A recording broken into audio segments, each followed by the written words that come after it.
G'day and welcome to the Campfire Project. And today's discussion I'm having with Damon McDonald, who's an aspiring author who is inspired to inspire. Welcome to the Campfire, Damon. Thanks, Alan. Great to be here. Fantastic. And I'm quite inspired because I really loved the first conversation we had. So I think we're going to get a lot out of this again today. Yep, terrific. And then we have Janie Jordan, who is a reputation risk expert. How are you, Janie? I'm very well and very excited because I've just become a grandmother for the first time. Congratulations. Thank you. And then we have Maria McGrath, who is a female emotional and mindset specialist. How are you, Maria? I'm wonderful. Thanks, Alan. Great to be here. It's been a while since we had you on the group, so it's great to have you back again. Thank you. Now, we always get together before we start these discussions, and we get together with the panelists and get an idea of what we want to talk about and pick a subject. And Damon, you were talking about, there seems to be a common thread of, do we need to be right in modern conversation? Have we lost the art of listening in a good conversation, or do we just need to be right? And then looking at how some of the things are changing in society now. But would you like to start us off on the conversation, please?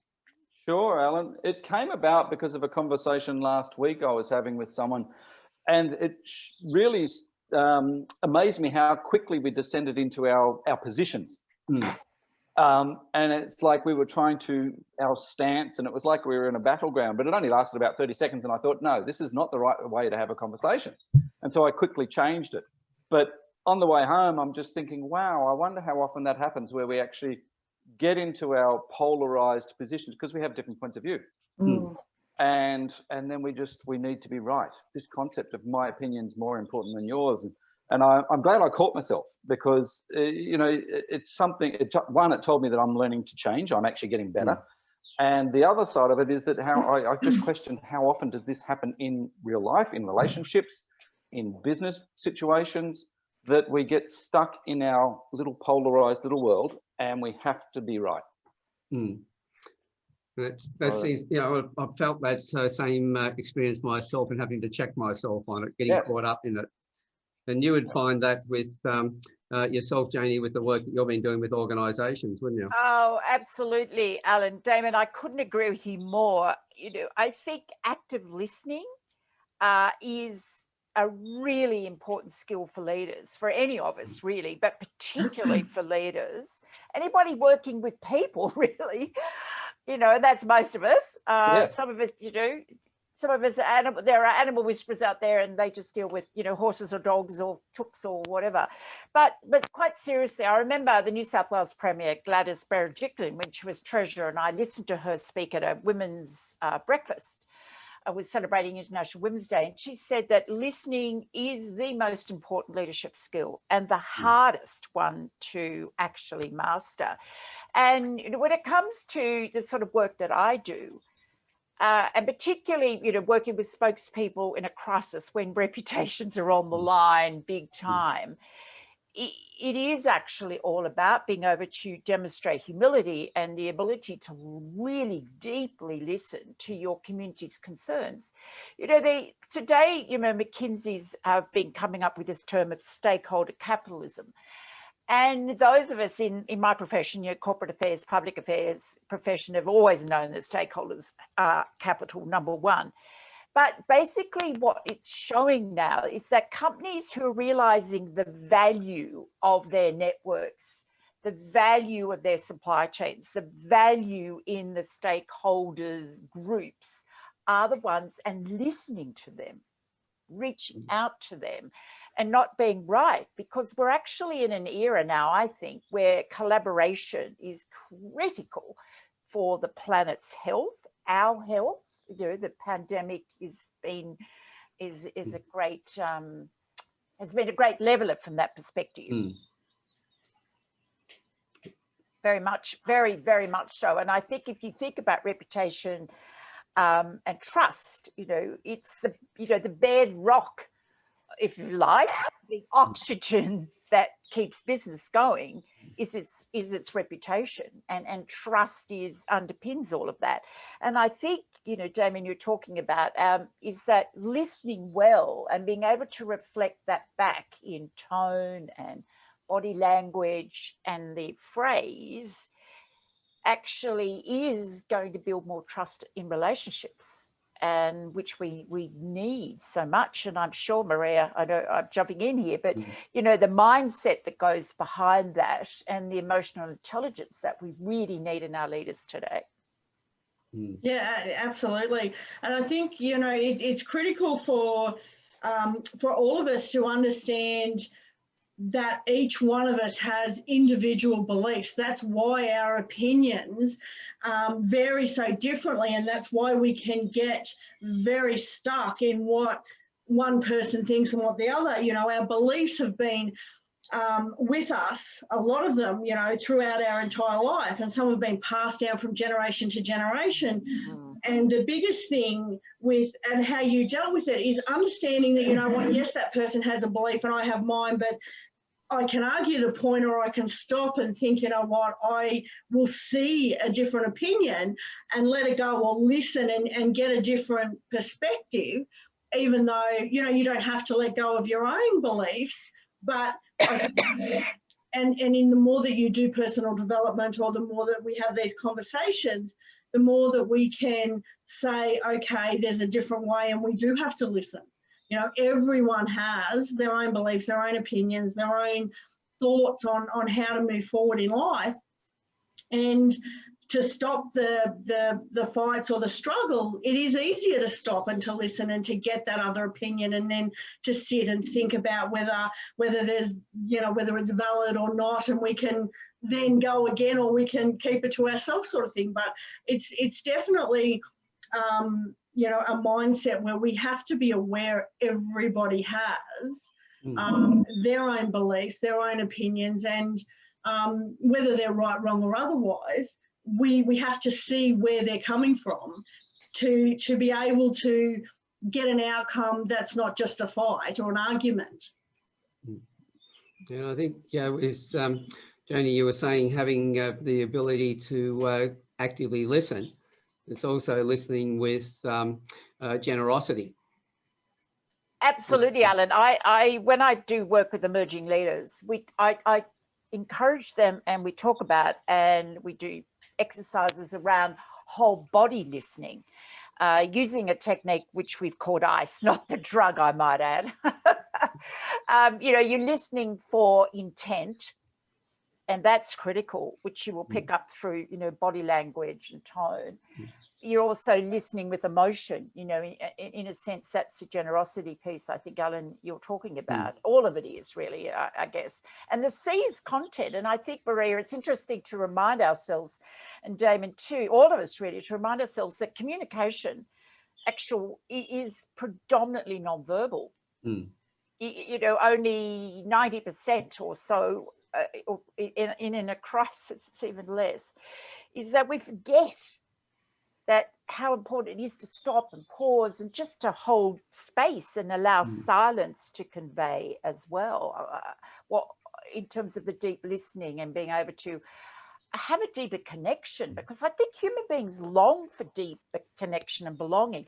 And Maria, I remember reading somewhere that we have something like 43 filters before we even hear anything.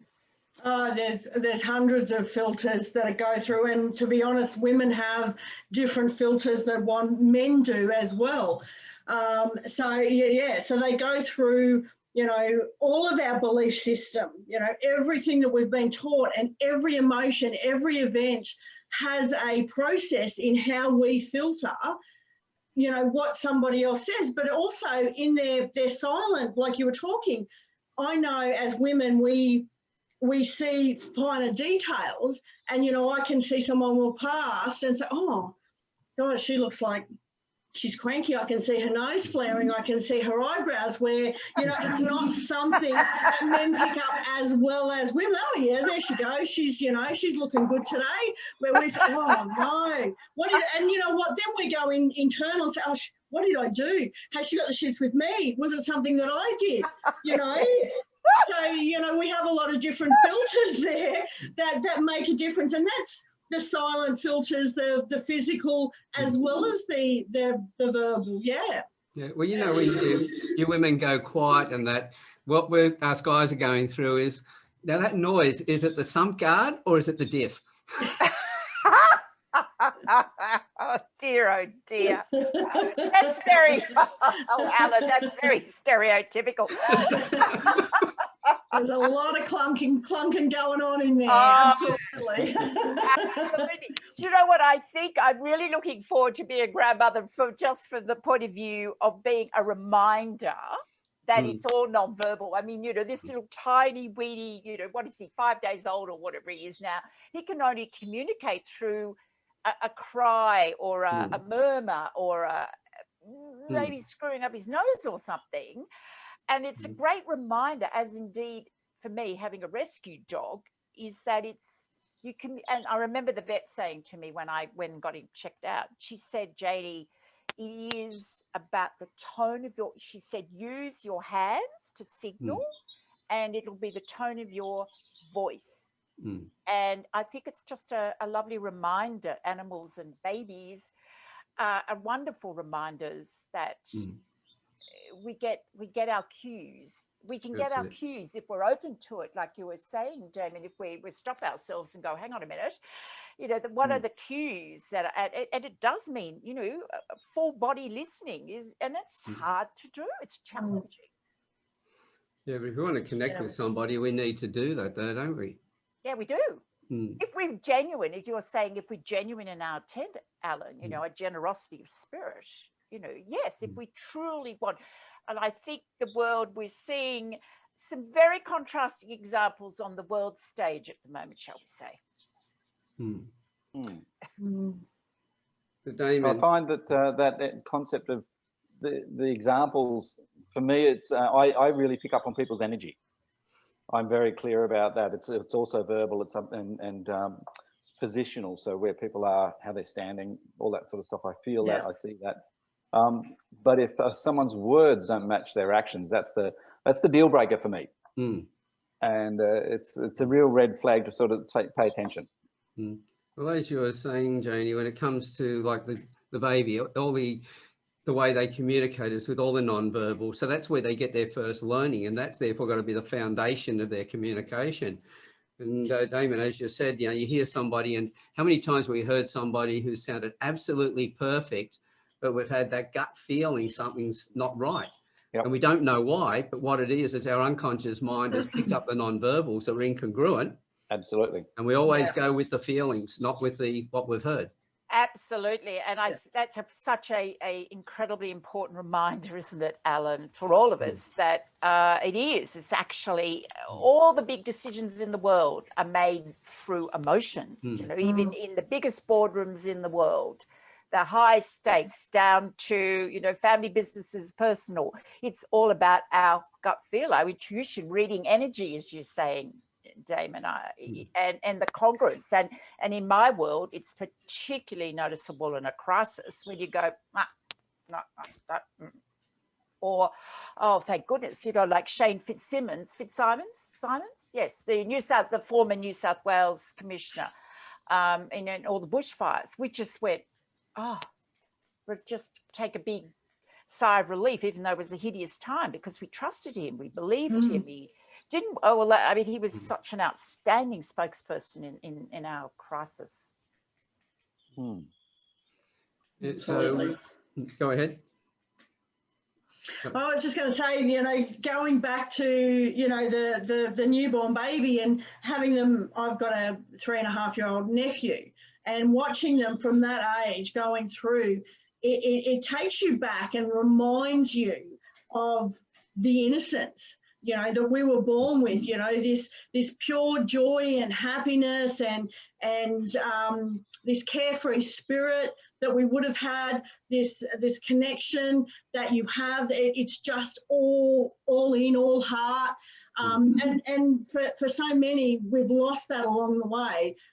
But getting with kids and spending that time, it can really bring you back to what's important, and getting back in touch with yourself and your intuition and what's important in life, which I think is going back to listening to yourself, listening to others, and making the best of the relationships that you have.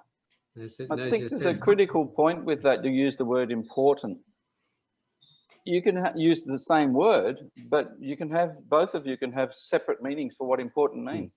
Yeah. And I think that's where our dilemma is. The more intelligent we become with words, the less connected we are, because we have different meanings for different words.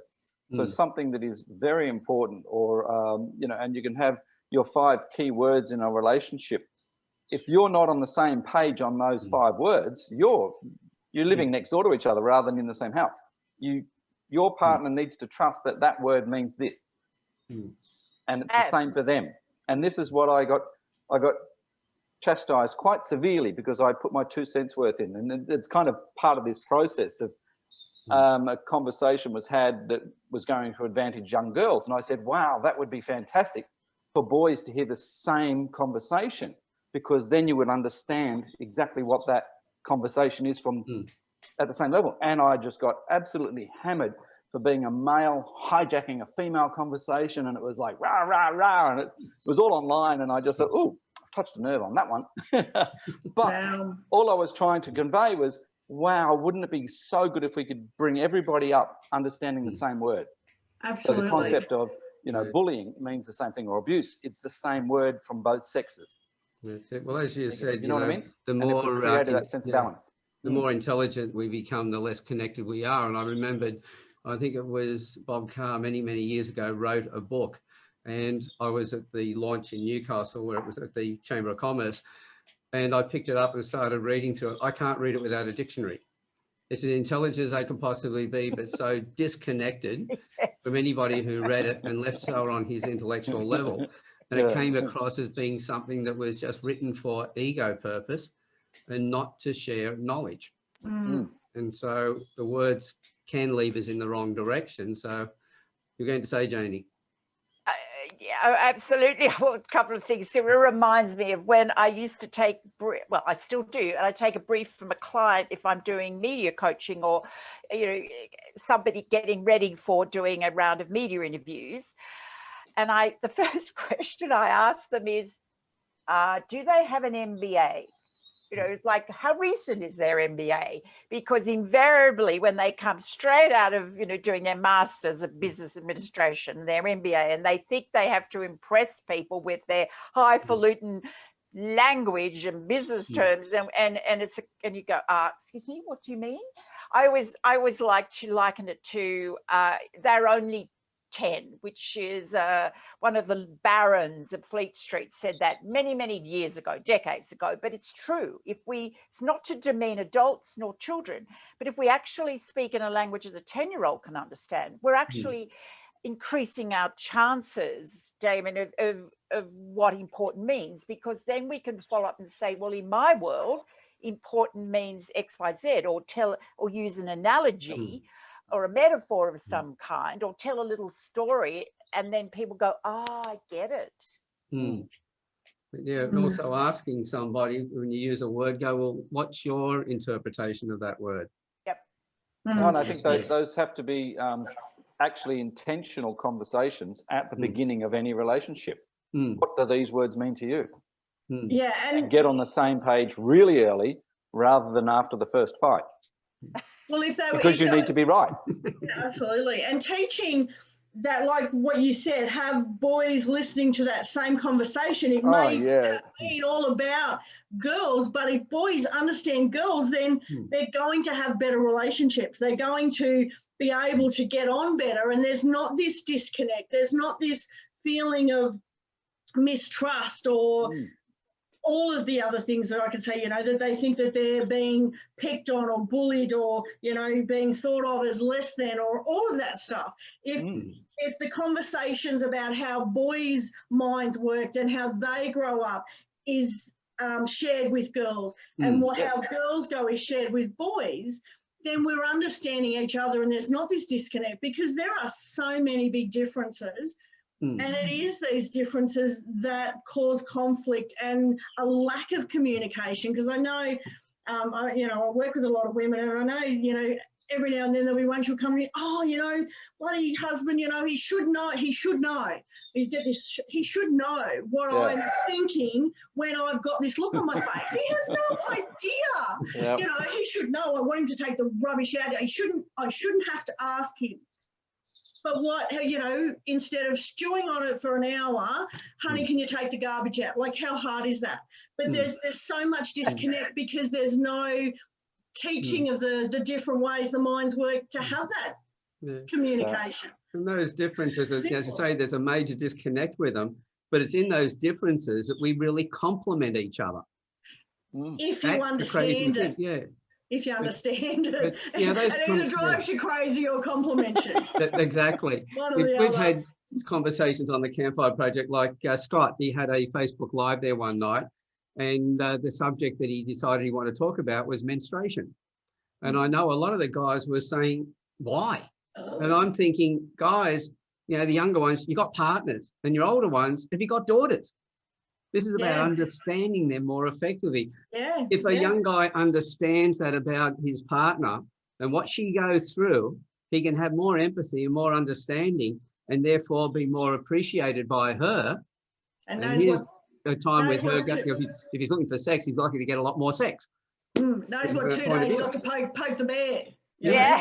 You know, again, the shared experiences, you know, are so powerful because communication, if we do it well, is just creating shared meaning, you know. So that when you were saying, Damon, you know, what does important mean to you versus me?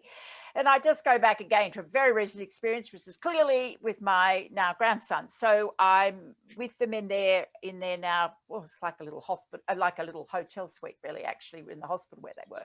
Anyway, my daughter's feeding her newborn, and you know, and they're still getting used to the whole feeding thing, and her partner's there. He's been there through the whole thing, staying with her, listened and observed the lactation consultant be there, and he was going, no, babe, remember, you know, she said, just got to let him smell the nipple first and just get him to sort of get comfortable there. And I was just in awe of that and going, wow, I am so pleased that my daughter has such support and nurturing around her, and that a man, you know, that's a shared commitment, intent, generosity, all the things we've been talking about, that she's not upset going, well, you know, don't tell me what to do. It was very beautifully done, just supporting, coaching, reminding my daughter in these early stages of her journey as a mother.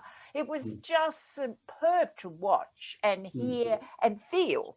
Energy was great, Damon. The energy was just beautiful. Can imagine. Yeah, different experience to having two people that are totally comfortable than one being completely uncomfortable and not being able to look, or, you know, it's beautiful. It was very beautiful, very beautiful. Yeah, because a number of men who, once the baby is born, feel that they're surplus to needs and they're lost, and they feel like they're on the outside. But by taking that care of the partner, keeps them connected to it.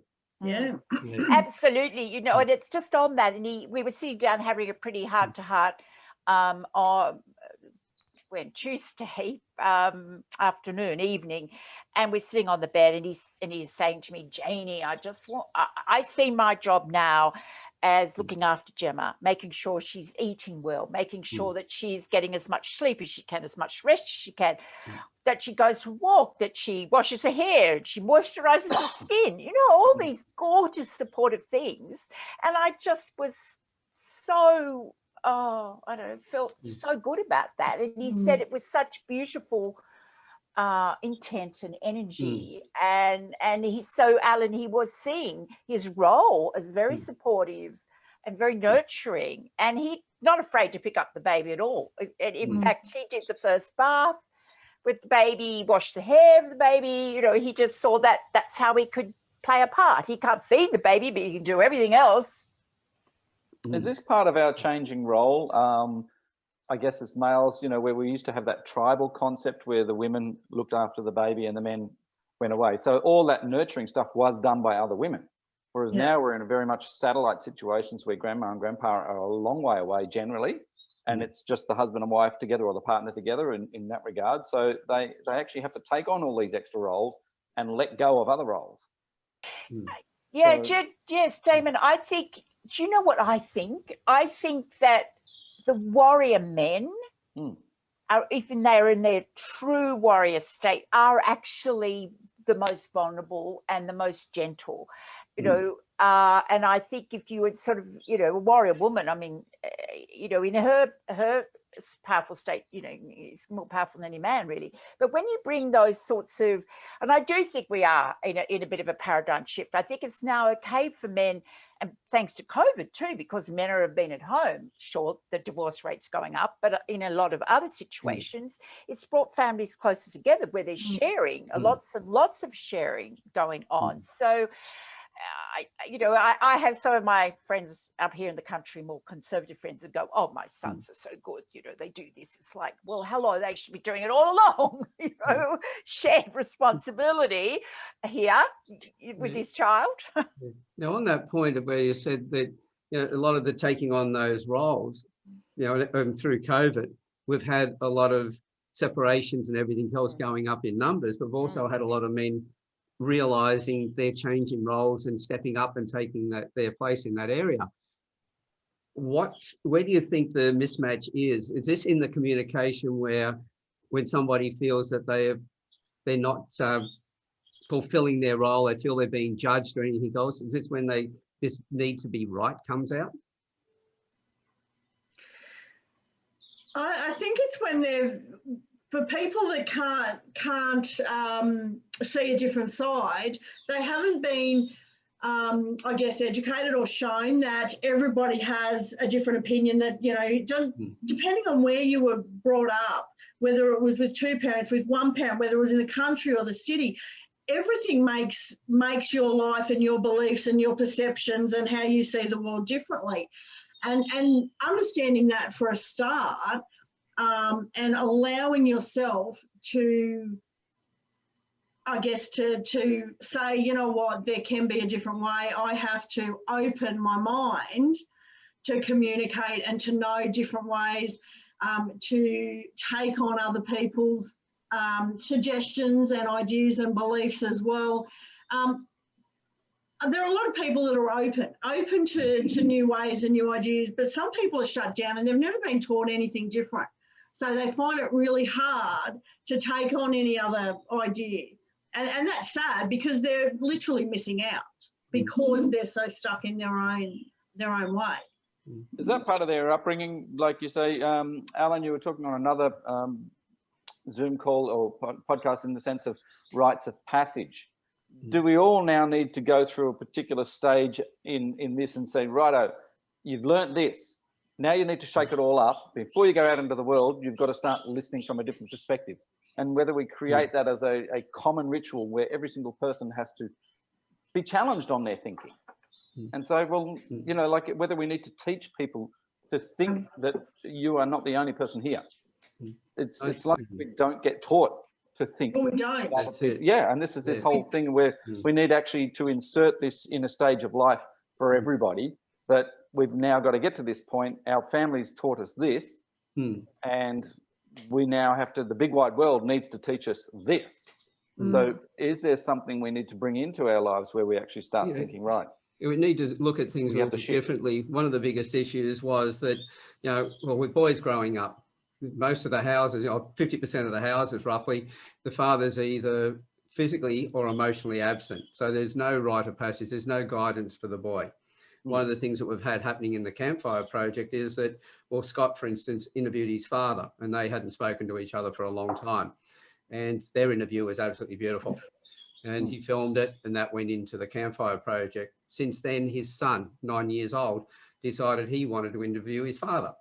And he came up with 19 questions of his own. They were pearls as well. And one of them, Dad, why is it you can always give to people that find it so hard to receive? This came from a 9-year-old. Wow.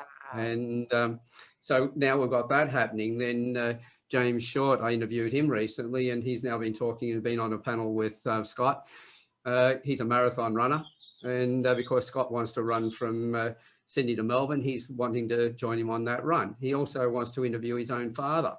And I know that Tiger, his son, who's about 10 years old now, I'm pretty sure he'll be on the list and wanting to interview his father as well. So we've started this movement where men are starting to, through the generations, are starting to connect. Because as you mentioned, in tribal times, you had the children with the mother for the early stages, because they can't take a child out hunting and make too much noise, and they needed the full-on nurture and be looked after.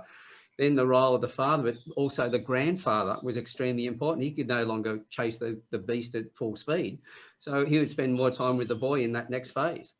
And so in that guidance there for that connection with the boys, they had that wisdom from the elders, from their grandparents. Well, as you said, now most of our grandparents are separated from the families. They're satellites. Yeah. And so we've missed all that. A lot less rituals as well. The kids are too much on the electronics to listen to that old wisdom if they are with the grandparents sometimes too. But yeah, we've quite often used the devices to compensate for the fact that the kids were around us, and we've trying to do other things. So we use the TV and now computer devices as babysitters. Well, that's something that we created. And so, and we can look at it and blame all the way back, but what we're going to look at is, well, how do we start to change it now? How do we engage? How do we go with intention towards the future as opposed to, blaming the past, like you say? That's it. There's not one answer here. I think there's, a whole variety of things that has to happen or be part of the solution. And, obviously it all happens, in utero. They hear sounds and noises and start to take on the world, and then they become, and then growing up, and so they're influenced by their family and their environment all around them. And then you've got the school systems as well. So, that we're talking about critical thinking. And then when you think about, in terms of even tertiary education, I am absolutely aghast that the social sciences, of course, it's my profession, but even so, taking away an arts degree and making it, well, not taking it away, but making it incredibly expensive, when you get to taught critical thinking and you get to actually think about things differently, I think is a tragedy. And I think it's just the wrong thing to do, So I really think there's some fundamental structural problems in the education system. And I love that in COVID, though, my niece and her family are in Melbourne. They escaped Melbourne in the June winter school holidays, and they ended up coming up and staying with my sister and I up here in the Upper Hunter Valley. And the kids just had the best time. They were outside all the time. They were building teepees, and there's a little creek, so they were building little bridges across the creek. They found all sorts of toys, a tractor. They used their imagination. They ran out of the horse float. They were experiencing and learning so many different things that they would never have the opportunity to learn in inner city Melbourne. And it was so lovely to see and witness their exploring and being out in nature and just using sticks to build something and create and creating. So that was a sort of a rites of passage in a sense, Damon. Giving that, it is that absolutely country experience. And I think the more that we do that, and the move to lots of regional New South Wales and regional Australia because of COVID, I think we've got lots of properties changing hands here in my little community and families coming. It's interesting. I had a discussion with my illustrator the other day because we're doing a draft images at the moment for my book, and she had the two little kids with shoes on, and I'm thinking, oh, why have you put shoes on? In my head, they were barefoot. And it was like, so we had to go through this. She's in America and New York. And that was her background and that's her thinking. And I just said, oh no, these guys, they're running barefoot in the paddocks and they're doing all this sorts of stuff. And it was just like having that cultural background leading your thinking. But an interesting exercise I did with the horses, a friend was getting into equine therapy and I was a guinea pig. So they invited 8 people. We'd never met each other. And within the first 3 minutes, she gathered us, put us in a paddock, and she had all these obstacles set up. We weren't allowed to talk to each other. So we'd only just shook hands, said hi, get in the paddock. You have to guide that horse through all those obstacles, and you're not allowed to talk to each other. It was fantastic because we had to learn to look at each other, work with each other. We'd never met each other. Then we had to work out how to communicate. Yeah. And then we had to try and guide, and it was an incredible experience. So it's fascinating. It is fascinating, isn't it? Sorry, Yeah. I've had that experience. I mean, I've grown up with horses, but my sister uses horses for leadership training. So I've done workshops, you know, and even I, knowing horses as I do, are just blown away by what you're talking about, you know. But it's not like a horse. Yeah, it was the idea of removing language, your voice, or the spoken word. You had to think differently. Yeah. And the more we could do that, the better. Absolutely, in the way that we think about skilling our young people. It's not just, you know, how to use these. Yeah. Well, there's a school, I'm not quite sure, I think it might have, whereabouts it is, it's either Queensland or New South Wales, but they found that with COVID, they were really worried about having the kids in the classroom in close proximity. So they took the classes outside. And they were, you know, kids were climbing in trees and everything else. Their behaviour, the misbehaviour was absolutely appalling beforehand. Outside, behaviour completely changed. Academic levels went up and everything else. Because, you know, as you were talking about, Damon, in that situation, it's experiential learning. In your problem solving and that, but here you're taking language out of it. You're using, you know, you've got to use your eyes, you've got to use your ears. You can't use your mouth. And I think that's brilliant, because as I keep saying to people will always say, oh, you've got 2 ears and 1 mouth. And I go, no, you've got 2 eyes, 2 ears and 1 mouth. Use them in that proportion. So, when you think about it, it's probably only been the last 100 years where children have been sat in a classroom, sit down, shut up, listen to the teacher. That's not how learning happened. And they were out and they were using their imagination and their common sense and all of their abilities to build and to grow and to change and to feel and to touch and all of that kind of stuff. And now they're sitting in a classroom and it can be very boring for them, and they struggle to sit down, and because, you know, the 4-year-old, I'm teaching him to be outside and running around, and then he's got to go to school and sit down and be quiet. It's a different way. yeah, so, It's not the right, no, I don't think it's the right way. We've got to change the whole school system. Yeah. I agree. Yep. So COVID has shown that we can do that. Yeah. But Yes, it's it still an has. online concept. The idea of getting out, building teepees, running ragged in the park, you know, it's a bit hard in the big city, but, you know, they've still got to have this concept of not being clustered and stuck and being told to sit down and shut up. Shut up, yeah. Yeah, if we look at the kids who are out in properties, you know, in the outback, they had their schooling via remote, they were via radio, and the rest of the time they're out on the land and everything else. Instead of just, you know, focusing on the city and the majority, what would have happened if we'd looked at them more closely and gone, what was their development? How did all this come together to create the adults that came from that? And well, they were taught to contribute. They were contributors to the family. Yeah. Then they went to school. Yeah. They had to go and do the eggs. They had to go and do this. And I read an article, it was only the last couple of days, I don't know where it was from, but it was a girl who did the school from the air, and she said they would do all their schoolwork in the first 2 hours or 3 hours of the day, and then they'd be out working on the farm. Yep. They'd be contributing. Well, and some days they'd do it all in one day, and then they'd have the rest of the week to do whatever they had to do. You know, they'd get in and do their work, and then they'd be out living, basically.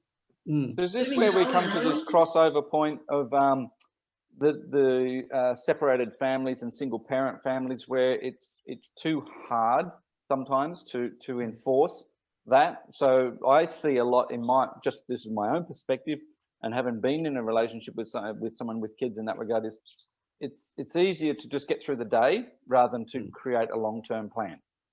And so the thinking is, I just got to get through today. So yep, okay, go for it, no worries. And I see a lot of that, but is that just my personal situational, or is it happening a lot in society? Just get through the day. It's happening a lot. I'm guilty of that. When I was a single mother running a business, it was sometimes just getting absolutely. Sometimes it was just an hour, getting through an hour. Than any long-term plan. So, and it's also indicative, how businesses are run. It's very short-term thinking. It's the quarterly, business cycle, or it's an annual cycle, and then the plans aren't looked at again, so the dynamics of the life and situations, you've got to be very agile, and I think, in terms you were talking about education changing, agile thinking is what we need. The Noah, I'm just trying to think of the Israeli historian who's written about, the humans, the concept of the superhumans. And it's agility, that and our thinking, if we want humans to survive actually and not be taken over by machines, it's our ability to think and our abilities to create and our abilities to see beyond what is incredibly important. So the more we can do to encourage that at all levels. Yeah, because I see that need for the elders to come back in and give guidance. Because one of the things, I lived in the Upper Hunter, or the Lower Hunter, I should say. I was living on a property up there. I was working in Newcastle, an hour and a half or hour and a quarter's drive each way each day. And I was raising 3 boys on my own when their mother left. And so I had all that going on. And then I left the work and I still had a business in Newcastle. So for me, yes, it was getting through the day. It was organising the kids. It was organising people who could help to pick them up and all sorts of things. Because one was at Dungog High School, one was at Basie Primary School, and the other one was at Patterson in childcare. Wow. They're all over the place. Yeah, they were. So I was therefore in that situation where it was just get through the day. And I couldn't think of anything else. So when I look at things today at my age, I always go back and go, okay, what was I like in that younger before I criticise anybody else? Before I go pointing like this, I check these 3 out first of all and look back at where they're pointing. So in that, and at that point, this is where a lot of, you'll hang on to stuff from the past, because in that period of time, could I have been a better father as well? There's all those things that go through your mind later on. If we had the foresight to be able to sit down with people who we could have these discussions with, who had knowledge about this, who have been through it, done it the right way, done it the wrong way, but shared that with us, would that give us more knowledge to be able to look at moving forward, so we have a forward focus instead of, as we started out with this conversation, worried about having to be right all the time? Because I was raising 3 boys on my own, running a business, and so I had to be right. That's what I thought my role was.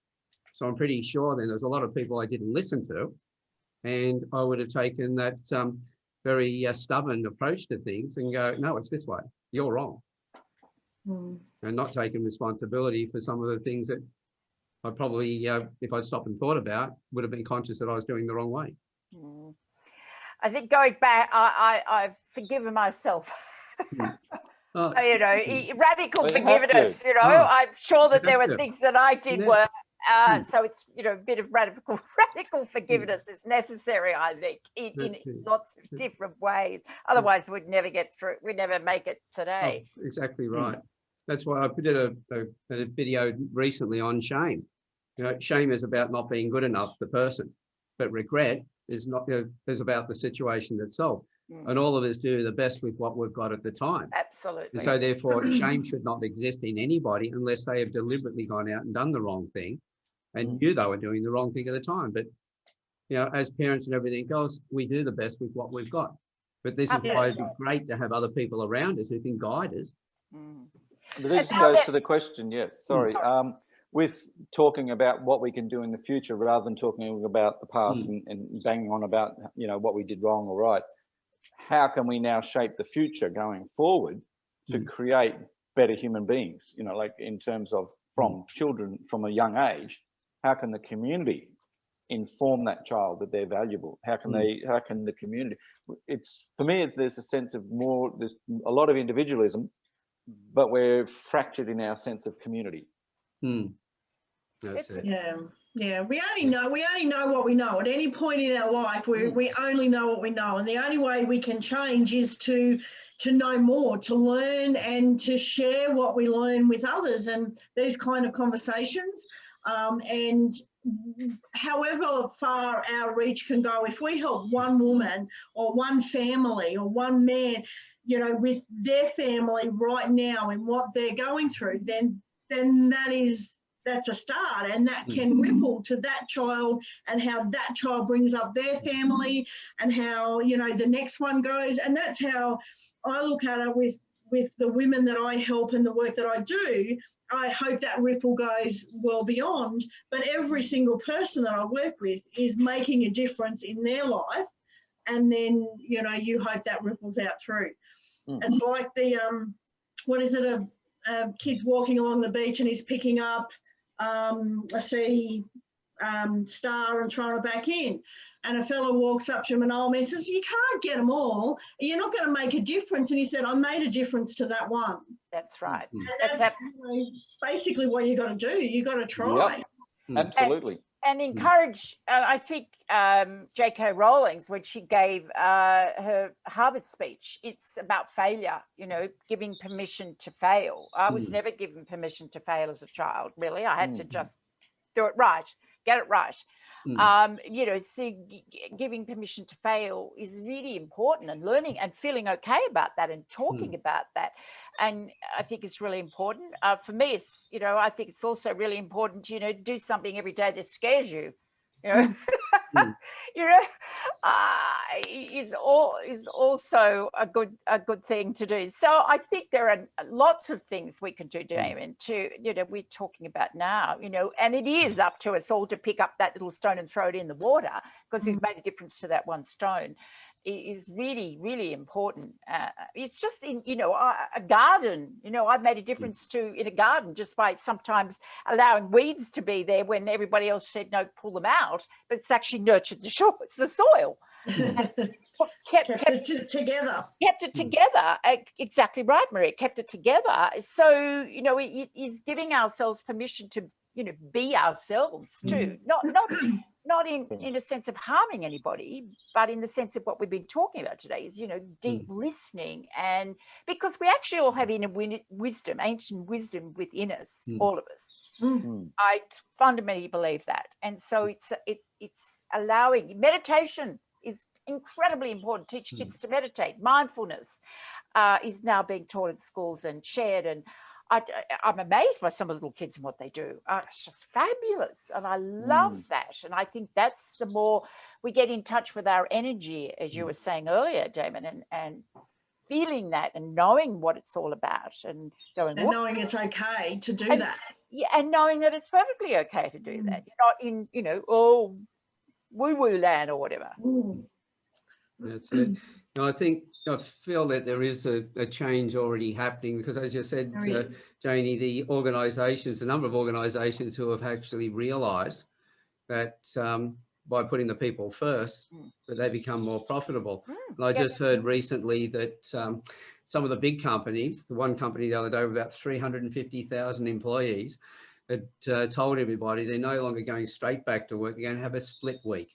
Part of their time will be at the work, and part of the time will be at home. And because I know the survey recently was, they asked people who wanted to be at work, who wanted to be at home, and who wanted a combination of both. It was a smaller amount of all of them that wanted to go back to work. It was about 5 times as many who said, no, we want to be from home. But it just blew out completely to the number who said we want both. Both. Yeah. So getting that combination, people are happy, they're more productive. Yeah, it's like you were talking about earlier, letting the kids outside to play instead of them being in the school. It stopped them from being so rowdy in the classroom. It's the same with the workers. They want to get out in the fresh air too and have some peace and some, you know, fresh air and run around with no shoes on. I'm starting to feel that if we went through that that time where we just felt that, you know, everybody's looking at us and our self-esteem, we had to be right.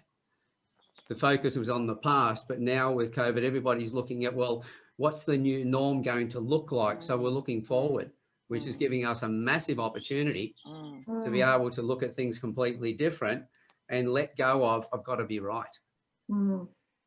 Yeah. Well, hopefully there'll be a change in the White House, and that may give us a bit of a different slant on the world. Every change makes a difference in one way or another. Sorry, Damon. No. It's I like that. It's going to be interesting what 2021 is going to be like. So, but No, I think I've just lost my train of thought on where I was going with that, but it's the I think for the future where our thoughts are, I'm trying to inspire with my kids' book about resilience to you know, become stronger within. You know, it's that journey within at a younger age. That's my goal in trying to instill that concept of everything I need is inside me. Yep. And that's the future that I want to try and create, is getting that education system processed. And if they know that when they're children and they grow up believing that, they are bully proof. Yes. That's the most important thing. Like that's what I help women do, is go within, get those learnings from that ancestral wisdom that we all have, and let it go. And then they can teach their kids. But if kids know that, you know, they know that it's all there, and then, you know, there's nothing wrong with them, and they're worthy and they're good enough. You know, they don't need to worry about anybody else. Yeah. They just live their life, and that's a beautiful way to live. I think so, and it's for kids to understand. There was this movement to try and stop bullying. I don't think we're ever going to stop it. I think we just need to teach our kids how to deal with it and become stronger in themselves and be compassionate to the bully. That there are obviously circumstances where you can't, but to try and have that understanding for that person, but teach them in a classroom concept of where this is coming from, but also teaching resilience for that. I mean, all of our superheroes, every single person we admire has been through a difficult situation. That's it. So we've got to teach kids how to be resilient. Teach them why people bully. And if they have an understanding, then they can say, oh, you know what, that is their problem. They've been hurt at home. That's why they're picking on me. It's not about me. I don't have to take that in, but I can try and help them. And you show that kindness, and then that changes that kid's life too. Absolutely. It's possible to change it if they understand what's going on. Yeah. One of the first people I interviewed on the Campfire Project was Doug Garth. Now, Doug, I have a lot of admiration for and a lot of respect for, but his story, where he started, he was a bully at school, and a horrific one. But his story, when you sit down and you listen to him, you find out that he was bullied at home by his mother and father. And in fact, I think 3 of his brothers committed suicide because of what was going on. Because of it. And so when you understand that bullies generally have been through a great, you know, and what he's doing these days, he's taken on roles which, you know, just amazes me of the strength of the man and what he's doing in helping others. And with that, you realise that it's an act at the time, but who is the person behind it? Understanding them. That's how, first of all, resilience in the child disempowers the bully from being able to bully them. Yeah. And then secondly, embracing that bully and going, okay, what's caused it? How did this come about? And if they have been bullied, then raising their self-esteem as well, because now you look at them as being a victim of bullying, not a perpetrator.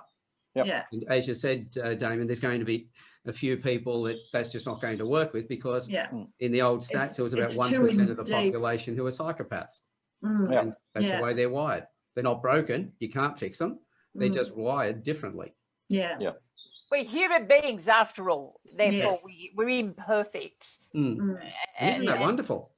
Absolutely. We enjoy our imperfections and our individuality. Absolutely. Otherwise, we'd be, you know, little spirits. If we're perfect, we'll be floating around. I think it's, you know, somewhere else, you know. I always laugh when they say, you know, the guy's waiting for the perfect woman, or the woman's waiting for the perfect man. And I think, I don't want the perfect woman in my life, because then I've got to live up to that. Don't put loads of pressure on me. I want somebody whose imperfections are complementary, and in that I can see the beauty of it, and they become perfect in that way through their imperfections. Yes, absolutely. And I think it's also, you know, talking of human beings, I always like to remind myself and the people I work with is that we are essentially storytelling animals. I mean, that's what sets us apart, you know, in the sense that we love, and it reminds us that we like to gossip and we like to share our stories. We do it all the time. And listen to us. We told lots of little anecdotes and stories throughout Campfire Chat this afternoon. And I think it's just a good reminder is what are the stories we're creating within ourselves and within our children, and how are they being, you know, perpetuated? Yeah. Well, in the sense, because, you know, there are stories and then there are stories. You're creating a story book, Damon, for an educational purpose, and that's incredibly important, because, you know, kids read and they're smart. Kids are so smart. You know, they pick up on things. They pick up on energy, and it's how they are coached and nurtured with their stories as to how we as adults live our lives. And being the bully could be reliving their story from home. They're just exactly. Yeah. Generally, it's what happens. Yeah. Okay, so in sort of bringing this together, one of the things I love to do towards the end is to look at, okay, we started out with talking about the need to be right and everything else. And for people who might be in that role and moving forward, what I love to do is get a bit of a tip from each one of you on what advice, well, maybe you have for other people, or maybe advice that you had had for yourself that you've been working with. Damon, would you like to start us off? I think today I actually set the intention, like a few minutes before this, I got on this Zoom, was to set the intention to shut up and just listen more. And I think I've done okay, because normally I do talk a lot. And so I think I've done reasonably well. So learning to listen better. Excellent. Jamie? I 100% agree with Damon, but I also actually encourage me, but also anybody listening, is to get out in nature for at least 20 minutes to an hour every day. It increases creativity, your well-being. There's so much research behind it. And get your feet on the earth. Barefoot. Yep, barefoot. Okay, Maria. Yeah, that's always great. I love going out to the farm and spending time. I guess for me, and as Oops, you just hit your mic. You've muted yourself. Sorry. As far as, you know, being right, I've always, and I learned this, I heard it, you know, from my father when I was really, really young, and it's just always been something that stuck with me. You know, there is always someone who knows more than you. So I have always been that person who wants to know more. And so I do listen, and I try to see another opinion and work out where they're coming from and what they think. So, yeah, that's what I think. We should always be open to learning more from whoever it may be in whatever area we're concentrating on. Excellent. And I've got something very profound to say right at the very end, and that is to everybody out there who's listening, listen to what Damon, Janie and Maria have said and take it on board. And then you'll become perfect. Yeah, you'll become right. Yeah. You know what? They will probably leave this earthly plane and go and be a spirit somewhere. Well, thanks very much, all of you, for being here. This has been a delight. We've had a great conversation. I love the way that the enthusiasm's there, and we've all been keen to share and receive from each other. So that's been fantastic. So thank you very much for coming along. Thanks, Alan. Appreciate it. Thanks, Janie. Thanks, Maria. Yes, thank you, everybody. Lovely. And to everybody else who's been listening in, I hope you take something out of all of this and take it on board. You'd love to hear your comments as well. So once these posts, these project panel discussions are up, and even the one-on-ones, put comments in, connect, and ask questions as well. And if you have subjects that you would like to hear spoken about on the panels, let us know as well, because I'm extremely lazy. I always get the panel organised, and then I ask the panelists what they want to talk about, because obviously if it's something that they want to talk about, it's a passionate conversation, and there's a lot of knowledge in there. At the same time, sometimes we struggle to find an answer, a subject as well. So everybody in the Campfire Project, you are valuable, and we want to hear what you would like us to talk about so we can give you more value again. So again, Perfect. To all you guys, thanks for being here today, and to everybody who's been listening in, thank you, and we'll see you on the next Campfire Project. Bye for now. Bye. Thank you. See you.